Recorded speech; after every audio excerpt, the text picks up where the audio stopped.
جنگ آزادی کے بعد بچ گئے تھے، جس میں مولانا قاسم نانوتوی رحمۃ اللہ علیہ ہے، حضرت حاجی عابد حسین رحمۃ اللہ علیہ ہے، حافظ مولانا اور دیگر دوسرے علماء اکرام، مولانا رشید احمد گنگوئی رحمۃ اللہ علیہ ہے، مولانا یعقوب نانوتوی رحمۃ اللہ علیہ ہے، یہ لوگ باہر آئے۔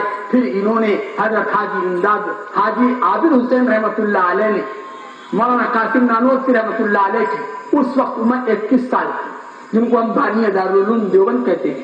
اگر ہم دیوبند کی تاریخ پڑھیں تو مولانا قاسم نانوتوی رحمۃ اللہ علیہ، ان کے بھی دل میں ایک فکر تھی کہ ہم ایک مدرسہ قائم کریں، لیکن پہلے دیوبند کے قائم ہونے سے پہلے مدرسہ جو چلا کرتا تھا وہ صوبے اور اسٹیٹ کی سرکار چلاتی تھی، جو بادشاہ ہوتا تھا وہ مدرسے کو بھی پیسے دیتا تھا۔ اس سے بات سمجھ میں یہ آئی کہ مدرسے جو چلاتی تھی وہ حکومت اور گورنمنٹ چلاتی تھی۔ کیوں؟ کیونکہ گورنمنٹ ساری کی ساری مسلمانوں کی تھی، اس لیے جہاں پر وہ دوسرے کاموں میں پیسہ خرچ کرتے تھے تو مدرسے مسجدوں اور مسجد کے امام اور معظم کو اور مدرسوں میں پڑھانے والے معلمین کو اپنی جانب سے پیمنٹ اور تنخواہ دیا کرتے تھے۔ لیکن جب مدرسوں کا نظام ختم کر دیا گیا اور مولانا قاسم نانوتوی رحمۃ اللہ علیہ مکتب مجتبی کے اندر میرٹھ کے اندر کام کرتے تھے اور عمر 21 سال کی، ادھر دیوبند کے اندر حاجی عابد حسین رحمۃ اللہ علیہ تھے، وہ یہاں پر دیوبند میں موجود تھے۔ حاجی عابد حسین رحمۃ اللہ علیہ نے مغرب کے وقت بیٹھے، صبح کے وقت بیٹھے اور بیٹھنے کے بعد گوٹ گور کیا اور اپنا رومال بچھایا، لوگوں نے اعلان کیا، لوگوں مجھے ایک مدرسہ بنانا ہے، تم چندہ دو۔ یہ مدرسے کے لیے چندہ کیا جاتا ہے۔ ہندوستان میں کی تاریخ میں سب سے پہلے چندہ اگر کسی کے لیے کیا گیا ہے وہ حاجی عابد حسین نے دارالعلوم دیوبند کے لیے کیا تھا۔ تو سب سے پہلے انہوں نے اپنی جانب سے 3 روپے ڈالے۔ کتنے ڈالے بولو؟ 3 روپے سب سے مانگے، پھر اپنے دوستوں کے پاس گئے اور دارالعلوم دیوبند کی ایک مکتب کی شکل میں انار کے درخت کے نیچے، چھتا مسجد جہاں پر ہے، انار کے درخت کے نیچے ایک بنیاد ڈالی۔ استاد کی ضرورت تھی، مولانا قاسم نانوتوی رحمۃ اللہ علیہ کو میرٹھ سے دیوبند بلایا اور پھر وہاں پر ایک اور استاد ملا محمود کو بیٹھایا۔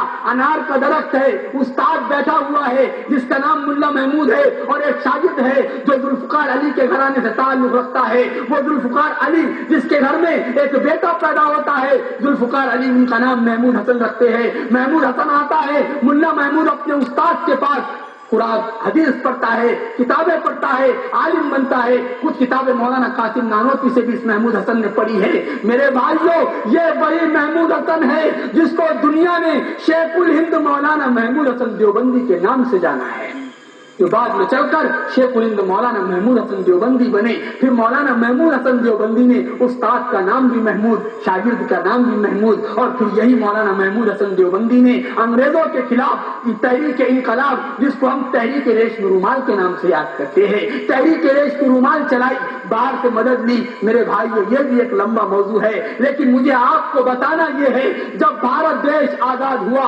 1947 کے اندر جو دور آگے بڑھتا گیا اور 1866 کے اندر دارالعلوم دیوبند کی بنیاد پڑی۔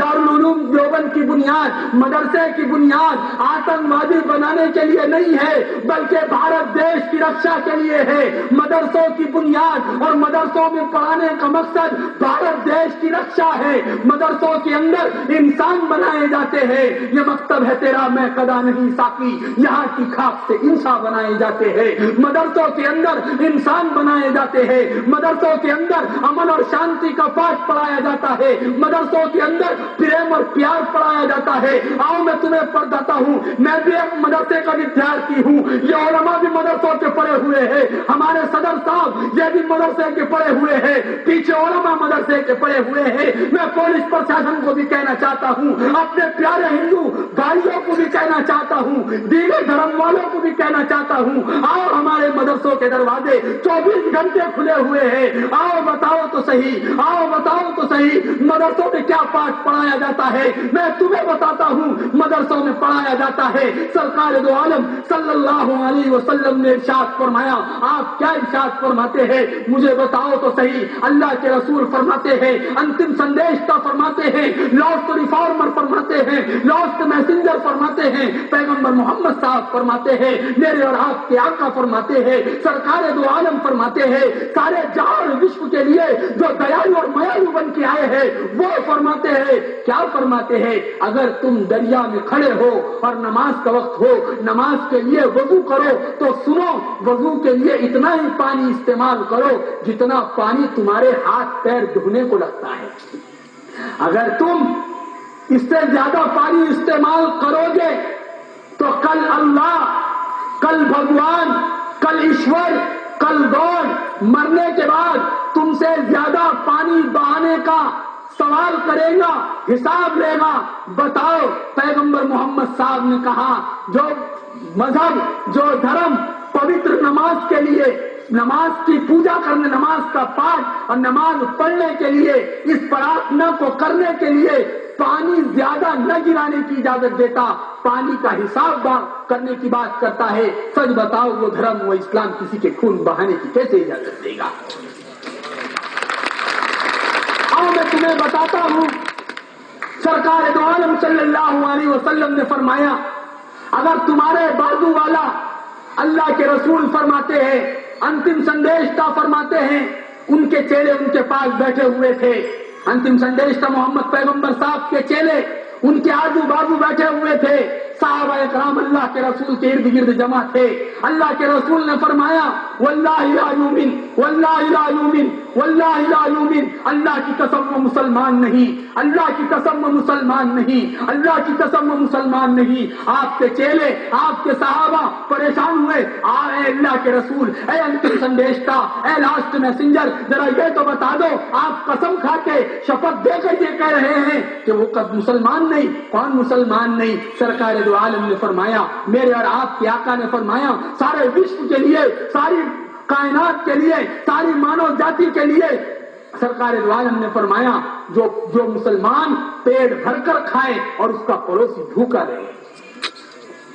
اور پڑوسی کے بارے میں فرمایا وہ پڑوسی چاہے ہندو سماج کا ہو, وہ پڑوسی چاہے سکھ سماج کا ہو, وہ پڑوسی چاہے جین سماج کا ہو, وہ پڑوسی چاہے جیسا بھی ہو, اس کا دھرم اور اس کی ذات جو بھی ہو, لیکن اگر تو مسلمان ہے تو اپنے سالن میں پانی, اپنے ہانڈی میں تھوڑا پانی زیادہ کر دے اور اس کے گھر بھی پہنچا دے تاکہ اس کے بچے بھی کھا لے, اس کی پتنی, اس کی بیوی بھی کھا لے. تو اسلام کا سندیش تو یہ ہے, اسلام کا پیغام تو یہ ہے, اسلام کی شکشا یہ ہے میرے بھائیوں. مدرسے نے ہمیشہ امن اور شانتی کا پیغام دیا ہے, مدرسوں نے ہمیشہ ہمیں بھائی چارہ سکھایا ہے, پریم, پیار اور سدبھاونا سکھائی ہے. اللہ تبارک و تعالیٰ نے قرآن کریم میں فرمایا جس نے ایک مانو جاتی کو قتل کیا, اسلام کی نظر میں اس نے پوری مانو جاتی کو قتل کر دیا. یہ اسلام کی شکشا ہے, یہ اسلام کی تعلیم ہے, یہ مدرسوں کی تعلیم ہے, یہ قرآن کی تعلیم ہے.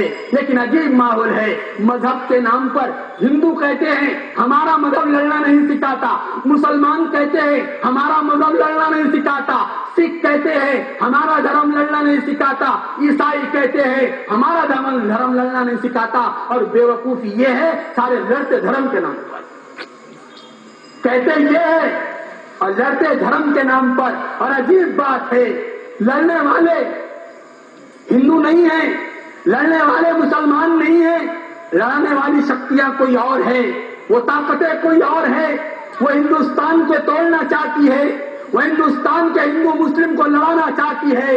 انگریز جب یہاں سے گیا تو انگریز نے زہریلا بیج بویا, ڈیوائڈ اینڈ رول, لڑاؤ اور حکومت کرو. یہ زہر یہاں گھول کر انگریز بھارت دیش سے بھاگا ہے اور ہندوؤں کو مسلمانوں کے خلاف لڑایا, مسلمانوں کو ہندوؤں کے وروਧ میں کھڑا